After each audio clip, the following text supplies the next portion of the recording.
Post details an elderly, egotistical president shielded from reality by a slavish coterie of loyalists. Never said that word before. So ailing, mendacious, egotistical, and that's from media outlets that spent 4 years smooching Biden's wrinkly ass. They were so far up his butt, I'm surprised they didn't diagnose the cancer. Greg Gutfeld just unleashed a... Greg Gutfeld fired off a barrage of jokes straight at former President Joe Biden, tearing into every stumble, gaffe, and awkward moment from his time in office. From wandering around lost to giving air handshakes, Gutfeld turned Biden's odd habits into a savage comedy show. No cue cards, teleprompters, or friendly media outlets could save Joe from this raw takedown. If you thought late-night humor had gone soft, Gutfeld proved it still has fangs with the sharpest Biden roast yet. Biden boasting about how you should be thanking him this Thanksgiving. Well, this past week, as Americans gathered around their own kitchen tables for Thanksgiving dinner, that was our goal, to get them a little more breathing room, from turkey to air travel to a tank of gas. Gutfeld jumped right in, not with punches, but with humor so sharp it cut deeper than any insult could. The main target standing there looking puzzled was Joe Biden, the human teleprompter glitch. Greg skipped any warm-up and dove right in, describing, "Biden is less a leader and more like a dazed mascot for policies no one around him even tries to explain." Wreck of a fact check. Yes, Reuters invites hilarity by fact-checking obvious parody, telling its readers no such luck. Biden doesn't really chase the ice cream truck. So it's no secret the big guy enjoys his ice cream. That's just one of the reasons. In Gutfeld's eyes, the Biden administration was less a government and more like an endless senior moment with global consequences. He joked that Biden is like your elderly uncle who gets lost in his own kitchen, yet insists on driving the whole family. Across state lines, the problem is not that Biden has no clue he actually thinks he does, which makes it even more alarming. Gutfeld highlighted how Biden can claim to fix the economy while looking like Hayes wondering where he left his dentures. Big ad buy comes one day before Robert Hur will testify about his report claiming that Joe is an elderly man with a poor memory. Biden will be taking his angry man shtick on tour and hit 3 swing states this week. Over the weekend, he gave us a preview of what senile moments you can... Gutfeld had a field day with Biden's speeches, saying listening to him is like watching someone build. IKEA furniture without instructions, glasses, or the right tools. He starts talking about inflation and ends up rambling about a Delaware field. No. One asked about the words might be there, but they come out twisted like Tangled. Holiday lights run through a blender half the time it feels like someone shuffled old. Campaign slogans with diner stories from the 1980s. He's actually lobbying Baskins and Robbins to make a flavor based on little girl shampoo. Although, when Joe says sprinkles, it means call the urologist. And then there are Biden's trademark long pauses. Gutfeld compared them to watching a video buffer in real time, leaving you guessing if he will finish the sentence, doze off, or suddenly restart like a broken Roomba. Sometimes he leans in and whispers, like Hayes revealing secrets. Other times he randomly yells, as if possessed by a runaway thesaurus. Lago with the feds, now he gets a taste of his own meds. That's good. Stop it! You're biting into the time. The White House admits that more classified documents were found, this time at one of Biden's homes in Delaware and in his garage. But it's cool, man, because that garage was totally... Gutfeld mocked Biden's leadership, calling it like electing a screensaver. It looks like something is happening, but it is all an illusion.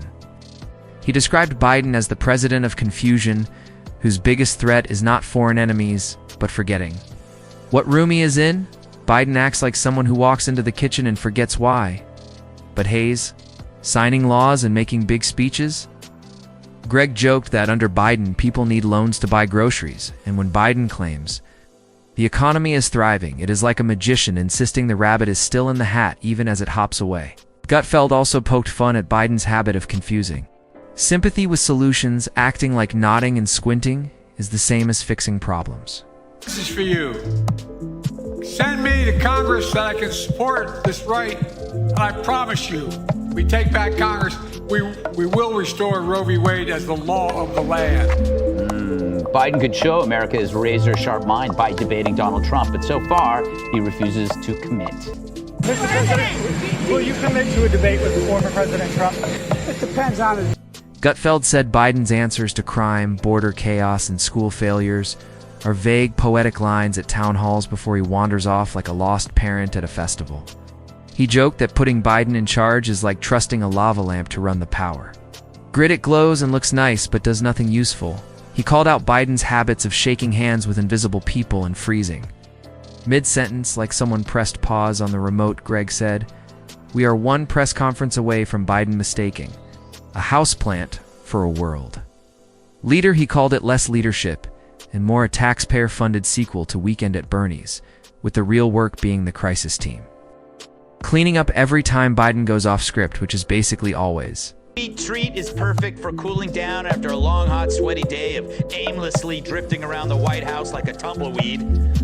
But now Reuters, which claims to be a news outlet, is getting mocked online for actually fact-checking a clearly edited video of Biden getting distracted by an ice cream truck and walking. She's gonna win. Joe Biden was the ultimate catfish. Yeah.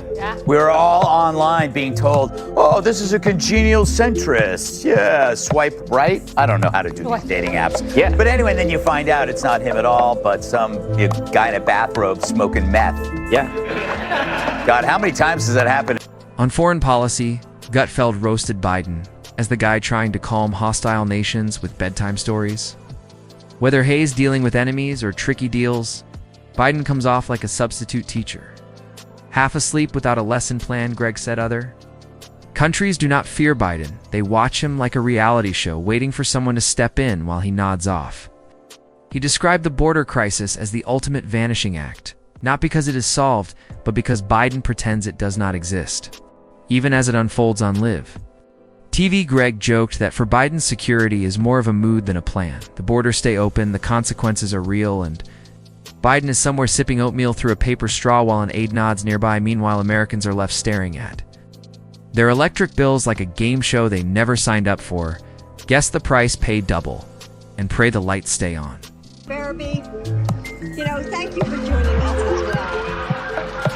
And for families across the country, the school year. That's hilarious. I would say the footage does seem manipulated. There's no way Joe can move that fast.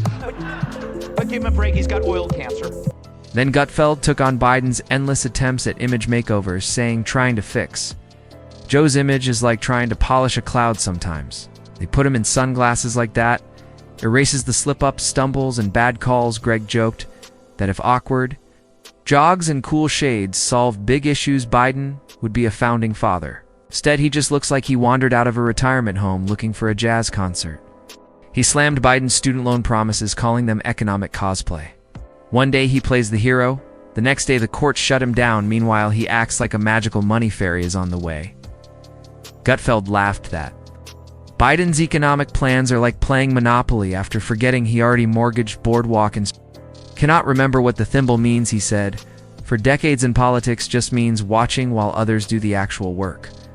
Then there is Biden's so-called unifying act, while calling half the country extremists. Gutfeld said it is like inviting everyone over for dinner, then insulting their families. Cars and outfits before they even sit down. You cannot unite people while constantly pointing fingers, Greg said. The only unity Biden achieved is making everyone want to turn off political ads forever, finally, he said. Biden is the first president in recent memory who could nod off in a meeting and get praised for being calm. Now live in a world where Biden blink in it. The right moment is considered a win that is not leadership. It is the national sport of expecting less, Greg said. America did not elect a president. It inherited a long, rambling voicemail from someone who forgot they already left the message. And the jokes just kept going as Gutfeld showed no signs of stopping. Biden cover-up was by design, orchestrated to protect not the president, but to enable a radical agenda. Anyone could tell Joe was feeble. But what if Biden's decline wasn't caused by disability, but by debility, meaning he was purposely kept exhausted, confused, and miserable, like an overnight shift worker or Fox and Friends viewer? Gutfeld kept going, comparing Biden's presidency to a never-ending airport layover that nobody asked for. Nothing works right, and everyone is stuck waiting for it to be over, he said. Biden's policy speeches sound like flight delay. Announcements always. Given with a forced smile and followed by more chaos one day, he talks about green energy the next day. He is whispering unity while ignoring disasters. Greg joked that the White House now feels like a live Weekend at Bernie performance, except with cue cards and frantic aides cleaning up like a halftime show. Every time Biden leaves the stage, there's a chance he walks into a flag or a band member, and yet the media cheers as if he invented gravity. Greg also went after Biden's awkward attempts to connect with working-class Americans. Justice Department's appointing a special counsel to review whether Biden mishandled classified info. So how is the White House dealing with this? Come on, you just got to trust the process. This is an ongoing process under the review of the Department of Justice. We're going to respect the process, and we're just going to allow the process to continue. Let the process continue. It's an ongoing process. I am genuinely saying to you, there is an ongoing process. This is all part of the Justice Department process as part of that process. And I said because there was a process of justice throughout this process, we just laid out the process that was taken, and that is the process. Yeah. Greg joked that Biden talks like a working-class guy but rides $2 million events surrounded by luxury candles. Biden talking about labor is like a reality. TV star claiming to understand poverty because they once stayed in a cheap motel. It is all staged without real connection. Gutfeld roasted. Biden's social media, to those stiff videos where he holds ice cream or squints like Hayes, guessing the year, said they look more like retirement home promos than leadership pitches, and if Biden did a TikTok challenge, it would be called Find the Exit. The crowd leaned in because this was more than just jokes. It was a shared release America. It was not just laughing at its leader, it was laughing through the fatigue, confusion, and absurdity.